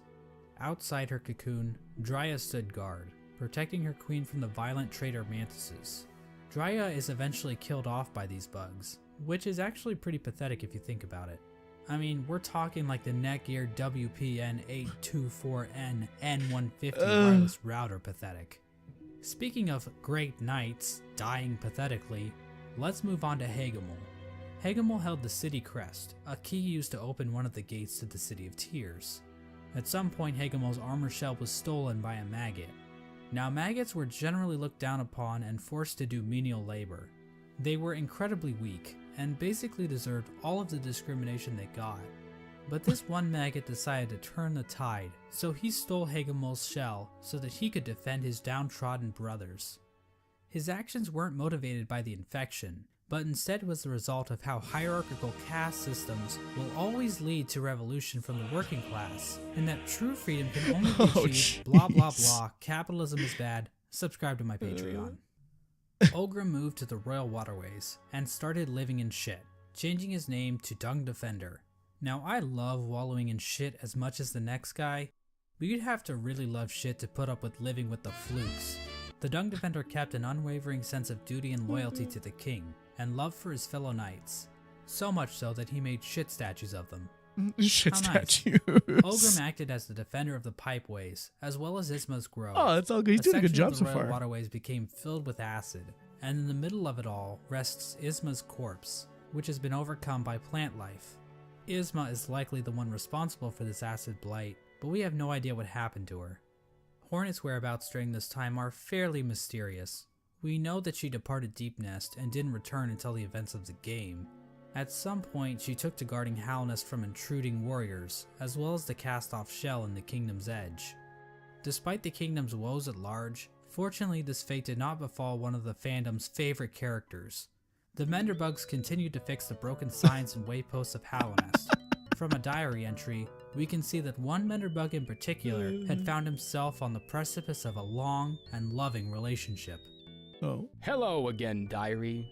Not long now until the next Minder Bash. For us stealthy types, we're a riotous bunch when we get together. And Minderberry kept flashing me that smile. It might be time to muster my courage and act on it. I love my home and my life, but sharing it with another? Why, that'd be the berry on top. Greenpath also underwent some changes during this time. The man. Mosskin were waiting for Un's call, which would bring them back into the dream they were originally born from. But for some reason, Un's strength deteriorated. We don't know why this happened exactly. Was it due to the White Lady claiming part of her kingdom? Was it somehow due to the infection? Some Mosskin believe that Un went into hiding, but it appears as though Un is, in fact, calling to her children. But many of the Mosskin are unable to hear her call. Instead, many Mosskin seem to have taken the Radiance's infection into their leaves, which might explain why Greenpath became overgrown with vegetation despite Un's deteriorating powers. Mossy vagabonds even openly chose to forsake Un and worship the Radiance. Another tribe to be screwed over by the Radiance is the Hive, which fell to the infection after the death of their leader, Hive Queen Vespa. But it appears as though this had little effect on their civilization. The Radiance's hive mind was already familiar to the bees, since the hive probably operated under something similar already. So in other words, the hive probably made out the best in this whole situation. Let's turn our attention back to the moths. After all, it's their god that keeps killing everybody. Well, the moth tribe didn't fare too well actually, as pretty much the entire tribe died out. The only known survivor is the seer. Despite the loss of her tribe, the seer continued to tend to the graves in the resting grounds, while also waiting the arrival of the wielder, a mysterious being that her tribe has dreamt of for a while. In the kingdom's edge, the land became covered in ash molting off of the worm's decomposing corpse. The Colosseum of Fools continued to thrive. The Lord Fool passed away at some point, but nobody really seems to notice or even care. The fools inside the Colosseum were infected, but still seem to have maintained control over themselves. It seems possible that these bugs took in the infection willingly, similar to the Traitor Lord and his followers. This would have given them an edge in combat, similar to using steroids, but without the whole shrinking testicles thing. However, even the Traitor Lord and his followers went mad, so what makes these fools any more special? As for the Pale King's champion, the Pale Lurker, well, she just went the normal kind of insane. There appears to have been another unforeseen event with the Pale King's plan. When the Hollow Knight was originally chosen, the door to the Abyss was sealed, trapping the discarded vessels within. But apparently, some vessels didn't get the memo. Vessel corpses can be found littered throughout the kingdom. There's one in the Ancient Basin, one in Greenpath, and several trapped in Nosk's lair in Deep Nest. Another vessel that escaped from the Abyss is the player character, the Knight. The exact details on how the vessels escaped the Abyss is unclear. There are indications that they might have slipped into Deep Nest through some old passageway, given void influences in part of the area, and all the corpses found in Nosk's lair. At some point, all entrances to Hallownest were closed off, with the old well-and Earthmouth being the only way to sneak back in. Despite this, several people have wormed their way into the kingdom, with few ever returning. Characters like Relic Seeker Lem seemed content to just pillage artifacts from the ruined kingdom, but other bugs seemed interested in something greater. In the Howling Cliffs rests the corpse of a member of the Grim Troop. The task of this bug appears to have been to seek out Hallownest, so that the troop might be summoned to the kingdom in the future. The Grim Troop are basically a group of bugs that serve a higher being known as the Nightmare Heart. The troop keeps the heart alive by feeding on the nightmares of fallen kingdoms. This process also involves sacrificing the troop master to his own child because... Hey, look at this cool ass boss battle. Yeah, Another important group that traveled to Hallownest are the God Seekers. After being abandoned by their old gods, the gods of thunder and the gods of rain, these bugs left their home in the land of storms, seeking out a new god to worship. The God Seekers looked to gods to save them from their own silent mind. While traveling through the wastelands, the God Seekers constructed devices called God Tuners, which helped them seek out new gods. Through this device, they were able to detect the lingering power of the Pale King and find their way to Hallownest. When they arrived, however, the Godseeker was forced into hibernation. She was encased in a strange sarcophagus-like cocoon, which was itself chained up with a lock. It's not clear how this forced hibernation worked, seeing as the cocoon appears to have been made by the Godseeker herself. As for who put the cocoon in chains, I think the most likely candidate is the Dung Defender, considering how the Godseeker's cocoon is found in the junk pit in the waterways, an area the Dung Defender has tasked himself with protecting. This was the general picture of Hallownest after the Hollow Knight was sealed inside the Temple of the Black Egg. The kingdom was stuck in a kind of stasis, with the Pale King civilization destroyed and the Radiants unable to break free from her chains. The Pale King was rebelling against nature, trying to keep his work standing indefinitely. The stasis over Hallownest held for an age. How long is that exactly? Well, we have no idea. As I'm sure you've noticed, there really isn't a timeline for anything that happens in this game. We also have no idea how long any of these bugs can actually live. Elderbug wasn't around to see the stagways open, but we know several other characters were, implying that Elderbug is probably one of the youngest characters in the whole game. But this stasis over Hallownest wasn't going to last forever. At some point, the Radiance erupted out of the Hollow Knight, cracking its shell and releasing a loud and powerful roar. The amount of infection leaking out of the Hollow Knight became even greater. The many corpses that lined the roads and cities of the kingdom sprang to life with the amplified power of the infection. This strengthened infection prompted the departure of the Weavers back to their old home. Now this old home might actually be Farloom, the kingdom in which Hollow Knight Silksong takes place. But the amount of knowledge we have about Silksong right now is pathetic, so I'm not saying that's confirmed or anything. This is also around the time that Quirrell arrives back in Hallownest. His memory of Motomon appears to have been clouded due to his time outside of Hallownest. These events are depicted in the Quirrell prequel comic, which also shows an image of the Hollow Knight with a pre-cracked shell. This could mean that Quirrell's arrival happens roughly the same time the Hollow Knight's shell cracks. At around the same time Quirrell arrives in Hallownest, we also see the arrival of the player character, who is commonly referred to as the Knight. The Knight was one of the lucky vessels that was able to make its way out of the abyss. Somehow the Knight ended up venturing beyond Hallownest and into the wilds beyond. It's implied that the Knight was called to Hallownest by either the sealed Hollow Knight or the Radiants within. Regardless, once the Knight shows up and yeets itself off this cliff, the actual game of Hollow Knight finally begins. Now, there's a lot of details we could get into. Hallownest is full of NPCs and bosses, each with their own stories to tell. But to be honest, I don't think we need to go through all of them, since their stories are relatively straightforward. For example, let's look at the Brooding Moloch. So why is the Brooding Moloch brooding? Because all its friends are dead. And there you go, that's the lore for the Brooding Moloch. Also, it's the only character in the game with a visible asshole. Now, did you really need me to explain that to you? Probably not. So instead, I'm just going to talk about the interactions relating to Hollow Knight's main story. The Knight is eventually noticed by Hornet, who lures it deep into Greenpath. There, Hornet attempts to kill the Knight, claiming that she knows what it would try to do. At this point, Hornet views the Knight as being too weak. After the fight, Hornet can be found in the City of Tears, next to the statue of the Hollow Knight. Hornet mentions that the Knight has gained a resilience, due to the time it spent in the void beyond Hallownest. This could be referring to the fact that some of those who leave Hallownest lose their memories, meaning the Knight would have no memories of its own tragic conception. Hornet tells the Knight that if it seeks to continue the stasis that keeps Hallownest standing, it must seek the Graven Ash, which is referring to the Kingdom's Edge. At this moment, Hornet sees the Knight as a possible replacement for the Hollow Knight. Basically, the Knight could break the seals that keep the Hollow Knight locked away, defeat the Hollow Knight, and contain the infection itself. It's at this point that I should mention that Hollow Knight actually has 5 different endings, because of course it would. I'm going to be explaining each of these endings in this video, as they each give us a different glimpse into the mechanics of Hollow Knight's world. Now, to get the easiest ending to Hollow Knight, Hornet's instructions to go to the Kingdom's Edge can be ignored completely. If the Knight stumbles upon the resting grounds, the 3 dreamers will appear and cast the Knight into the Dream Realm. There, Seer will come to the Knight's rescue and grant it the Dream Nail, a special blade that can tear the veil between the real world and the dream world. With the Dream Nail, the Knight can venture to the resting places of the 3 dreamers, curb stomp their asses, and unlock the entrance to the Black Egg. Inside the egg, the Knight finds the Hollow Knight chained up, silently watching over it. Once the chains are broken, the Hollow Knight screams with that familiar Radiance roar and pursues the knight.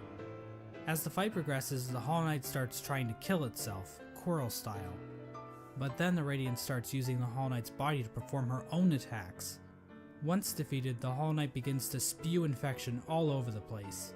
The knight can then focus the infection into itself. This results in the first ending of the game, called Hollow Knight.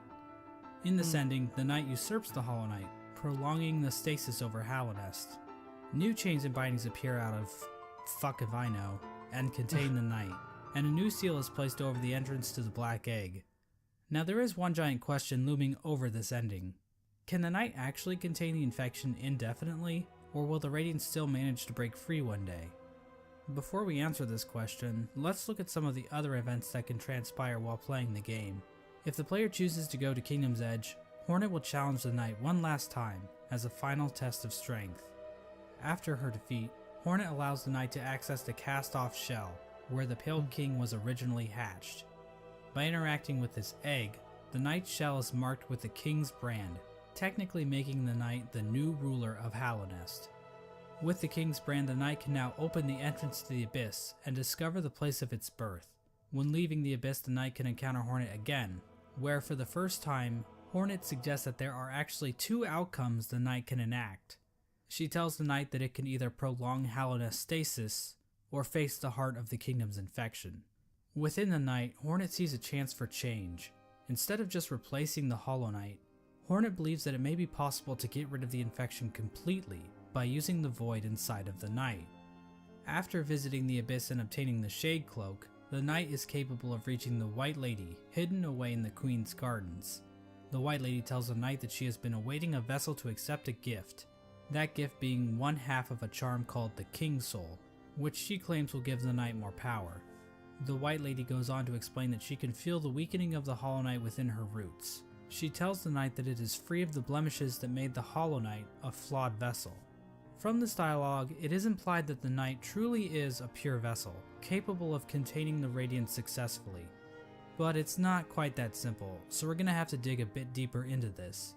Basically, we're going to need to answer a simple question. What exactly does it mean to be a Hollow Knight? Despite the White Lady's words, we have a number of instances where the characters and item descriptions mention that the knight has a will, and maybe even a mind. But from the Pale King's dialogue when describing the Hollow Knight, it is stated that a pure vessel has no mind or will. So is the White Lady wrong? Or maybe even lying? Her eyes have been clouded by time, and she can be tricked into thinking that Ogrim is in the room when the knight is wearing the Defender's Crest charm. She also thinks that Drya is still alive, which, So maybe the White Lady is just senile. My problem with that theory is that the White Lady states that the vessels stand out to her clearly in a misted world, due to them being her spawn. She also questions whether or not the knight sought her aid, which would imply that the knight must have some kind of will. So for whatever reason, the White Lady thinks the knight is still capable of containing the Radiance, even if it's still able to make decisions. After all, the Hollow Knight was considered pure, but they still taught it how to wield a fucking sword. I mean, if the knight were truly and completely hollow in a literal sense, it probably shouldn't even be able to walk, or draw a map, or open a goddamn bank account. In short, this whole concept of being hollow is so abstract and hard to define, I don't really feel comfortable giving a solid answer on whether or not the knight is or isn't truly hollow, and I think the game leaves room open for other interpretations. Of course, the White Lady's gift is useless without the other half of the King's Soul. In order to reach it, however, the knight must travel to the White Palace, locked inside the body of a King's Mold. In order to bypass the seal, the knight must use a fully awakened Dream Nail. It can do this by bringing 1800 essence to the seer, allowing her to sharpen the weapon's blade. If the knight does this, the seer remarks that the knight truly is the wielder that her tribe has been dreaming of. There's no explicit reason why the Moth tribe was dreaming about this supposed wielder so much, but it seems like they believe the wielder would wash away the crimes the Moth tribe committed by turning their backs on the Radiance. The seer seems to know that the knight might kill the Radiance, and she seems accepting of it, ready for her and her tribe to disappear and be forgotten forever. With the awoken Dream Nail in hand, The knight can travel to the Pale King's refuge and locate the other half of the King's Soul charm. When equipped, the King's Soul provides a never-ending supply of soul, making it almost useful if it weren't for the insanely high cost of the charm, and the painfully slow rate at which it increases, and the fact that the charm will get replaced in about 5 minutes after you get it. The King's Soul charm itself symbolizes the union between two higher beings. To me, this implies that the King's Soul is a representation of a vessel, which also was created by the union of two higher beings. With the King's Soul in their inventory, the knight now gains access to an area in the abyss called the Birthplace. In this massive pile of vessel shells, the knight can find a giant egg. Dream nailing the egg allows the knight to access its own memory when it was cast down into the abyss. From viewing that memory, the King's Soul charm is replaced with the Void Heart charm. The recollection of this event allows the knight to come to terms with the void inside itself. Once the knight has the Void Heart, the shades in the abyss no longer attack it, and that strange creature that gives the knight the Shade Cloak calls it the Lord of Shades. In other words, the knight has now bound the once fragmented void under its own will, allowing it to control the void in a powerful new way. With the union of the void, the Pale King, and the White Lady, the knight has gained a strength before unseen. It is with this charm that 2 additional endings become unlocked. Hornet will now be standing outside of the Black Egg, offering to help the knight should the opportunity arrive. Midway through the fight with the Hollow Knight, Hornet rushes into battle, subduing the Hollow Knight and piercing its shell. It's at this point that the knight is given the perfect opportunity to enter into the mind of its sibling, fighting the source of the infection head on, and finally putting an end to the Radiance's tyranny. Or it can just stand there and let Hornet get knocked unconscious. If the knight finishes off the Hollow Knight as usual, the sealed sibling ending occurs. Basically, it's the same as the Hollow Knight ending, but now Hornet is in the room too, and her face appears on the door of the Black Egg. It's not clear what exactly this means for Hallownest. This might imply that Hornet is now a dreamer, but she's inside the temple, meaning that no one can actually get in there to kill her should the knight ever start leaking infection. At the same time, Hornet mentions that the bindings of the Black Egg would drain her, so she's probably just going to die anyway, right? Generally, people consider this to be one of the worst endings, but it's worth pointing out that Team Cherry doesn't support any one ending as being the true ending. Each ending is canonical in its own right, and honestly, this ending isn't the worst. At least the knight and Hornet will get to spend some quality time together. If the knight does dream nail the Hollow Knight, it will be taken to an arena where it can finally fight the Radiance head on. But the knight isn't alone, as the other shades from the Abyss will appear in order to help corner the Radiance. Eventually the Radiance gets trapped in the tendrils of the Void. The knight bitch slaps her a couple times, and then the Radiance is consumed into the darkness. The Black Egg then appears to turn to shadows and the Void seeps down into the ground. Hornet awakens to find the knight's broken shell lying on the floor. We get one final shot of the shades in the Abyss going to rest, and the game is over. This ending is called the Dream No More ending. The Radiance is gone, and Hallownest is finally free from her infection. Now I think it's fair to ask a few questions about how the Dream No More ending comes about. When the Hollow Knight was initially chosen to become the pure vessel, the Abyss was sealed up and the rest of the vessels were left to rot away. But somehow, vessels ended up outside of the Abyss, and then one of those vessels was used to replace the Hollow Knight. Exactly how much of this operation was planned, if at all? The White Lady was waiting for a vessel. Did she have any communication with Hornet? Hornet was guarding the King's Brand, the only way for a vessel to enter the Abyss. How did she know it was necessary to guard the King's Brand from weaker vessels? Hell, if the vessels did escape the Abyss by themselves, wouldn't it be pointless to guard the King's Brand, since the vessels could just creep back into the Abyss the same way? I'm not going to provide any good answers to these questions, because God forbid I answer anything in this entire video. But I do want to point out that no plans to actually produce the Dream No More ending are explicitly stated in-game. So we can only speculate as to whether or not the White Lady or Hornet, or maybe even the Pale King, knew that they could defeat the Radiance by creating a Lord of Shades, like the Knight. Regardless, the next 2 endings were definitely not planned. In fact, the last 2 endings that were added in the Godmaster update almost feel out of place. The Godseekers basically hijack everything to the point where you don't even have to enter the Temple of the Black Egg to beat the game. That's like beating Mario Bros without ever seeing Bowser.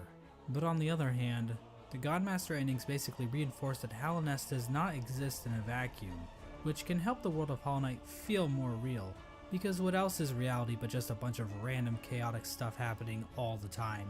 If the knight finds the Godseeker in the junk pit, it will be able to enter her mind and refight all the bosses in the game. This is part of the Godseeker's ritual. They basically attune to the resonance of gods through ritual combat. This allows them to ascend their minds higher, and eventually, through the use of godly focus, achieve communication with the god sleeping in Hallownest's heart, the Radiance. Now I know what you're thinking. That's a pretty convoluted little religious practice they have going on here. What's next? Are they going to start measuring the knight's Theon levels? It's pretty complicated, but the point is, these Godseekers have some serious capabilities to fuck things up in Hallownest, as we're about to see. As the knight makes it further and further through the 4 pantheons, the Godseekers get closer and closer to making contact with the Radiance, locked away inside the Hollow Knight. At the end of the 4th pantheon, the Radiance makes herself aware in this strange reunion cutscene between the vessels. But she isn't the only one to make an appearance. The Void itself appears to go on the attack, rising up to meet the Radiance's call. It's at this point that the final challenge, the Pantheon of Hallownest, becomes available. The Godseeker finally acknowledges the knight as being more than just a simple cringer, and they begin to watch the knight more intently. After defeating like a bazillion bosses in the final pantheon, the knight finally comes face to face with the Absolute Radiance, a stronger, more enhanced version of the game's final boss. Finally, the stage is set. After roughly 40 minutes of intense agony and tedious boss battles, the knight has finally reached the ultimate enemy responsible for the destruction of Hallownest. Truly, this will be a battle for the ages. But first, let's check in on our old pal Menderbug. As it turns out, he's still alive when the knight arrives in Hallownest, and he's still fulfilling his duty after all this time. Let's take one last look at his diary. My lovely diary. Someone's gone and broke my favorite sign, right there at the top of the crossroads. Keeps happening too. But you know, I just can't get mad about it. I should be thanking them, really. More chances to fix that beautiful, complex sign. And I've stocked up on spare parts, so I've no fear it'll ever stay broken for long. Unfortunately, the only way to ever read the Menderbug's diary is to kill him in cold blood. I'm not sure why Team Cherry thought this was necessary, but the general consensus on Reddit is that they are bloodthirsty warmongers, so it checks out. But at least Menderbug's last moments will be spent fixing one of his favorite signs in the Forgotten Crossroads. It's comforting to think that his final seconds of consciousness were spent in total bliss, before we sent him hurtling into the infinite chasm that is Oblivion. Well anyways, the alternate fight between the Knight and the Radiance plays out differently than in the vanilla ending. This time around, the Knight is not accompanied by any shades. Instead, after defeating the Radiance, the Knight seems to transform into this monstrosity. Now this creature goes by many names. The God of Gods, the Lord Shade, the Devourer, the Void Entity, but I don't really like any of those, so I will just call him Bill.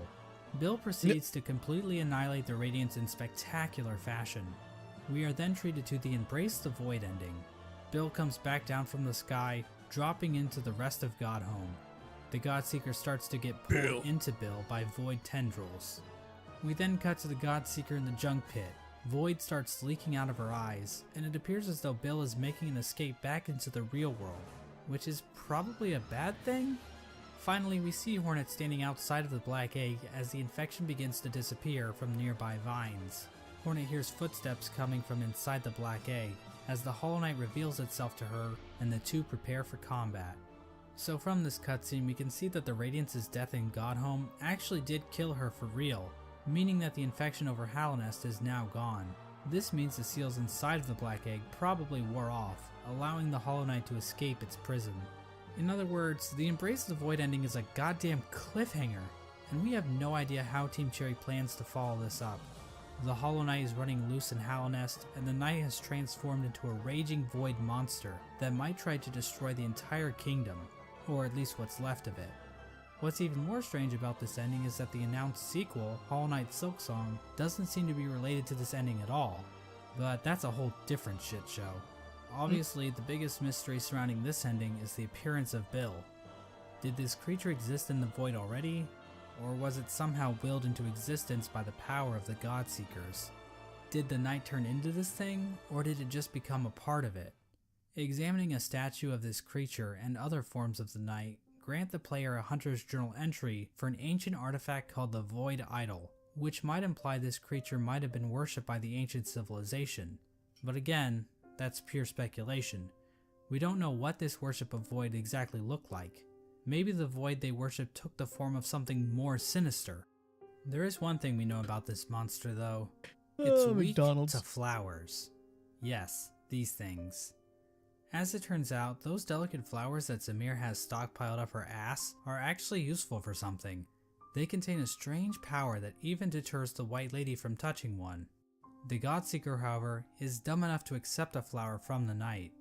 If the player does this, instead of Void being released out into the world, this flower pulls a no you, and the Godseeker and Void disappear into thin air. The flower itself is described as giving off a pale light, which appears to connect it to the pale beings. Like I said before, pale beings appear to be some form of top-tier gods. As of right now, we are only aware of two, the Pale King and the White Lady, but the fact that Zamir brought these pale flowers from a faraway land implies that there are definitely more of them out there. Another small hint of the existence of pale beings are the pale ore items that can be found all over Hallownest. Did these come from the Pale King, or possibly some other pale being? And what exactly are they? Are they poop?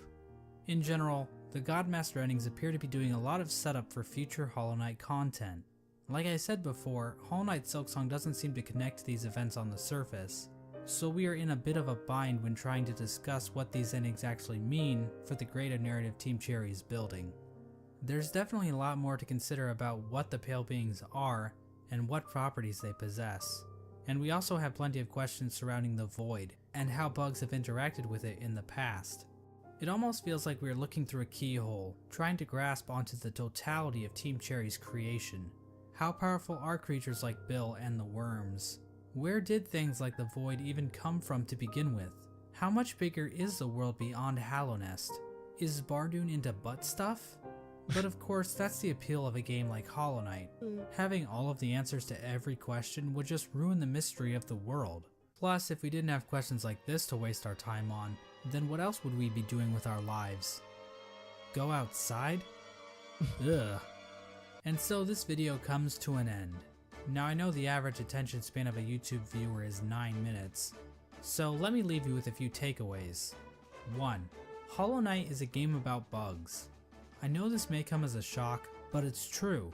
Watch the video again, and this time, pay attention. You'll notice right away, I promise. 2. Murdering your own babies might not be such a good idea after all. I mean, this is obviously just my interpretation of the game's lore. Other people might have different views on the subject of murdering babies, and every opinion is valid, so I don't want to step on anyone's toes or anything. 3. Menderbug is fucking dead. 4.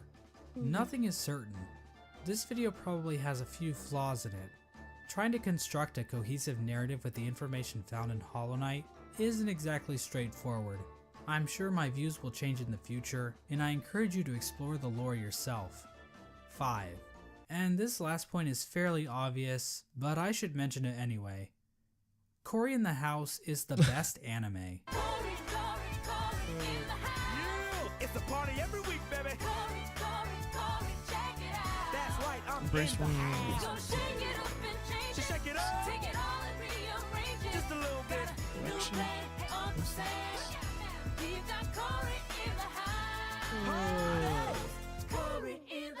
I'm your man. There you go. Damn, it actually flew by. That's hard to believe that was an hour and 17 minutes. Phew. You're watching a movie. That thing just friggin' ripped by.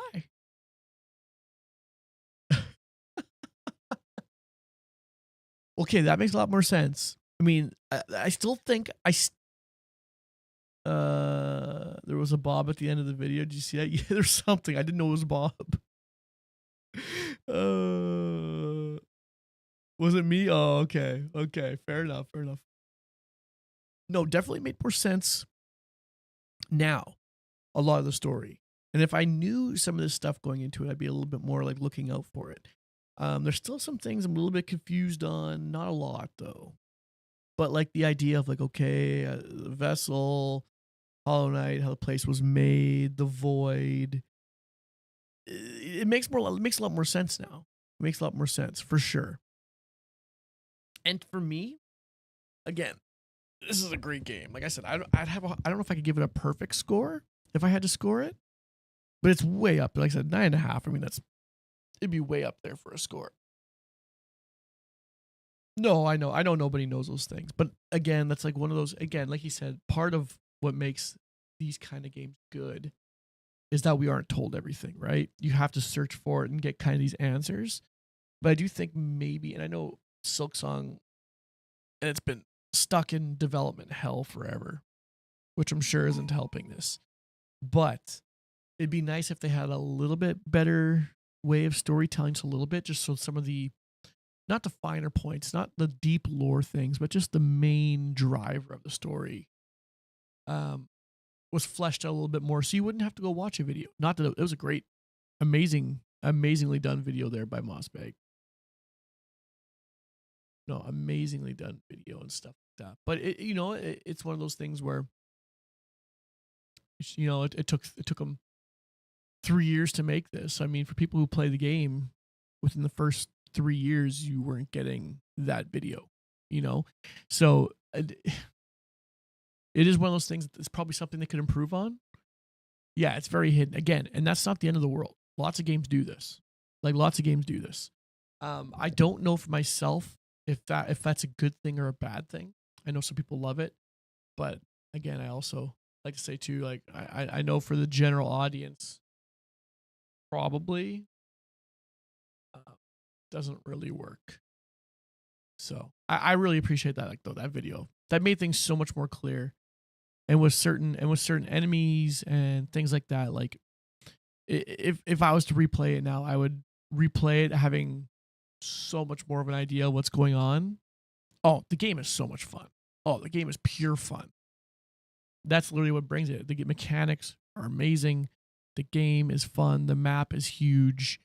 It's very unique. I still can't remember where I'm going, although I was getting closer near the end. The art style is very cool. Some places, again, I know we talked about a few streams back. Some places I do wish, between the foreground and the background and everything, I wish there was a little bit more of like either a color difference or something, so you knew where your character would land the first time. Of course I see why it's your favorite game. I see why it has a cult following, of course. I mean, the game is very thoughtfully put together, which doesn't happen very often anymore. Very thoughtfully put together. Gives you a lot to sit there and think about. I'm sure they probably didn't envision waiting 7, maybe 8 years before Silksong comes out. That's probably one of those things I think they probably had planned to come out a long time ago. So I think that's probably something they, now for these last 4 years, you get a lot of people who are, really into the game and the lore and everything like that. So I like to get more and more stuff, but it's going to be interesting. I mean, I personally haven't looked into Silksong at all. I just know the development side of it, because I'm just always interested in video games. I like to know that sort of stuff a little bit, and kind of just what people have said in the industry and stuff. 5 years since it's been revealed. There's no developer out there that does that on purpose. Most times you reveal that stuff when you're on your way to releasing the game, or at least have you're on the runway. You know what I mean? You're like, okay, we're going to have, within a year or two, we're going to have the game out. 5 years means stuff's going wrong behind the scenes, more than likely. Which again, hopefully doesn't hurt the game. Hopefully they get all ironed out. I think also too, I mean, yeah, there's only 3 people, of course. But I mean, you got to think, since the success of Hollow Knight, these guys have probably, this is their full-time job now, I would imagine. And it probably, I wouldn't be surprised. I mean, I know there's 3 guys and I haven't looked into it, but it wouldn't surprise me if they are outsourcing some of the work somewhere now because they're going to have huge budgets compared to the first game. So, but even then, again, it doesn't really matter. I'm going to guarantee you the expectations of the next game are going to be through the roof from the community.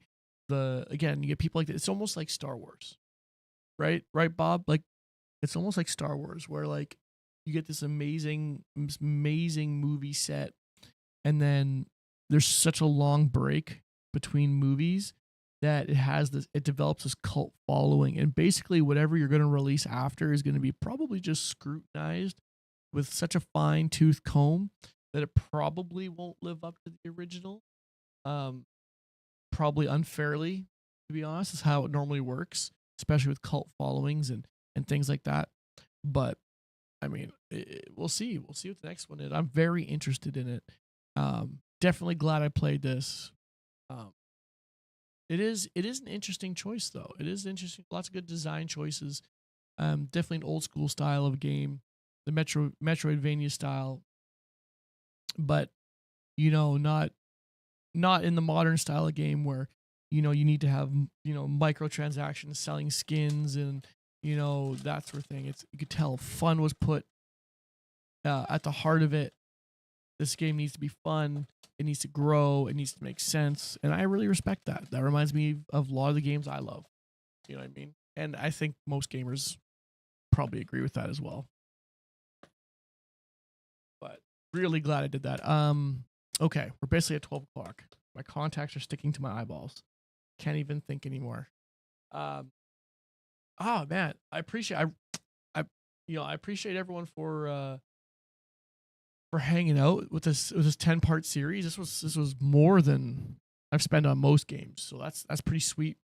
We're gonna be moving on Tuesday. I'm not sure what we're doing yet. We got basically 2 weeks, so 4 streams. So I might pick a small game, or maybe we'll just play some like Helldivers or something. Until then, just kind of chill, hang out.